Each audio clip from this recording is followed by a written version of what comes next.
Доктор Спиридонова, благодарим ви, че приехте нашата покана. Радваме се много. Бихте ли се представили за нашата публика? Благодаря за поканата. Това беше невероятен жест за мен. Винаги с вълнение и трепет влизам в тази гимназия. Още повече, че съм възпитаник от първия випуск на новата сграда. В далечната 1970 година.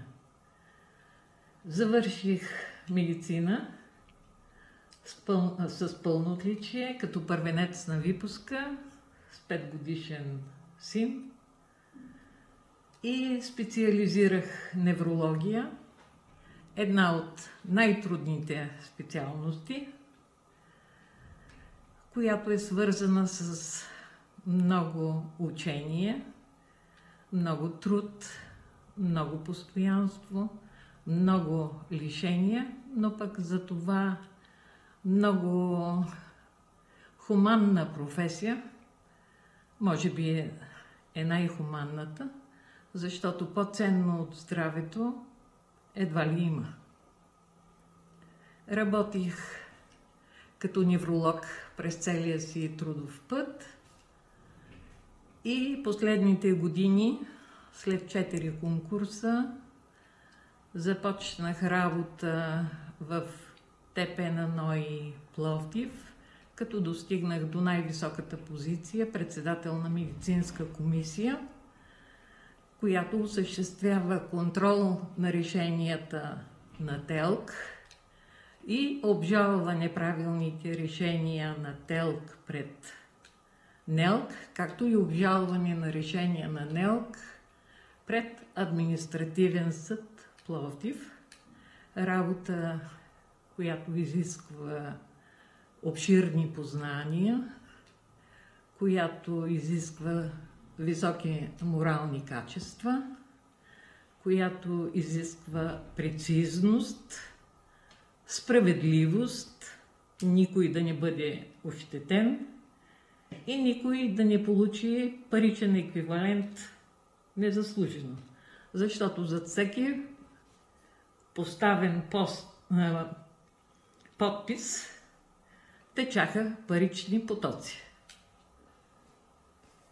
Наистина отговорна професия. Бихте ли ни споделили за ваш ярък спомен от ученическите ви години тук в Рудозем? Моите спомени в този прекрасен град на 3 реки, с много чист въздух. Дори е доказано, че в Родопите е най-чистия въздух в целия свят. Аз съм запазила много ярки, много живи спомени. Това са първият ми учебен ден, когато прекрасната учителка Надежда Сувенжиева ни посрещна с много любов. И това беше в старото училище. И хванати 2 по 2 за ръка, ни въведе в класната стая и седнахме на чинове. Аз съм безкрайно благодарна на тази учителка, защото тя запали в мен страстта към знанието, към познанието, изгради ме като естет и това е много важно в живота по-нататък. После последвах други преподаватели, класната Харалампиева, класната Коновска, също учителката по математика в прогимназията Захариева и не мога да не спомена преподавателката по литература Станка Чернева, която ни разкри необятния свят на книгите и че трябва да можем да се изказваме правилно, да сме грамотни, реченика ни да е смислен, съдържателен.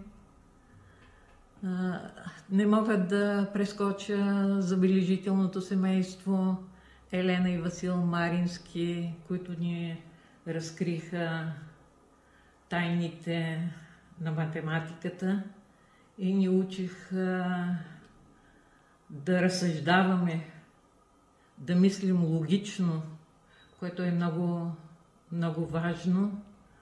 И разбира се, с много любов ще спомена и класната си по химия.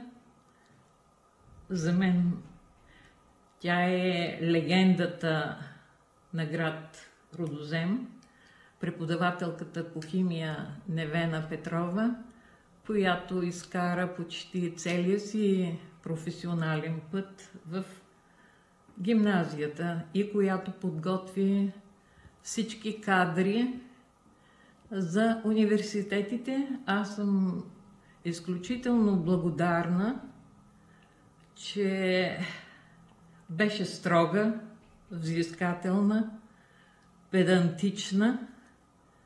Винаги на мен ми задаваше най-трудните въпроси. Винаги на мен ми даваше задачи по химия, но пък по този начин ми даде отличен старт в медицината и аз успях да влезна с възможно най-високия бал в медицината – 36.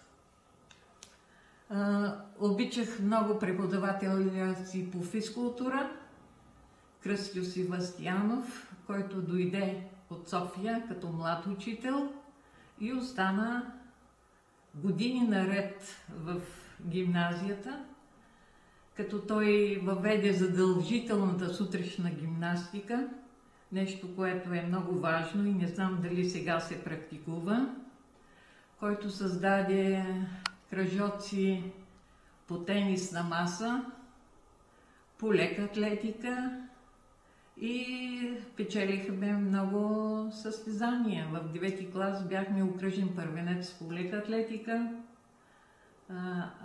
аз и Олег бяхме индивидуалните първенци за окръга по лека атлетика.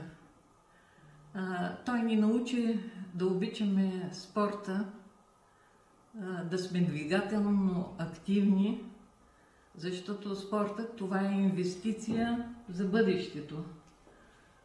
Освен, че учи на дисциплина, изгражда и характери. Ами това е за моите прекрасни учители, за които винаги си спомням с чувство на обич и благодарност. Благодарение на тях винаги съм ходила с радост на училище и дори си спомням, че в края на летните ваканции аз сънувах вече училището и чаках с нетърпение да започне учебната година и да бъда заедно с моите съученици. А бихте ли разказали така интересна случка за учениците, която е близка до тях, във връзка, както споменахте, с оценяване, такива интересни, нещо подобно от училищния живот, който е близък и до по-малките зрители? Ами, аз си спомням, имах интересни случаи, спомням си във връзка с оценяването, че учителите бяха строги, взискателни, не правиха компромиси, не правиха различия между учениците, оценяваха обективно. И аз в 10-ти клас, подсказвайки на моя съученичка, получих от директора на гимназията господин Емануил Ненов оценка лош 1 и той каза, че ще бъде изпитана повторно последния час по география, като въпросите ще ми бъдат задавани от съучениците и те ще поставят крайната оценка. Това е един интересен случай от моя ученически живот. Вие сте успешен, реализиран човек. Какво бихте пожелали вие на сегашното поколение ученици? На сегашното поколение ученици бих пожелала да използват това време да трупат максимално знание, въпреки че сега има вече компютри, от които могат да снемат информация, но ще има ситуации, в които знанията трябва да ги носят със себе си,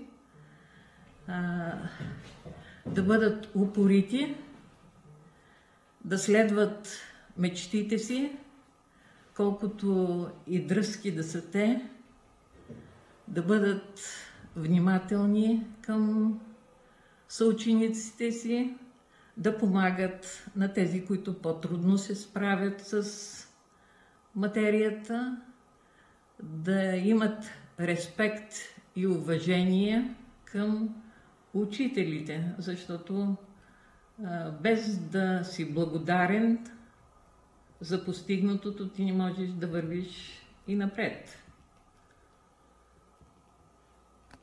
Благодарим ви за отделеното време.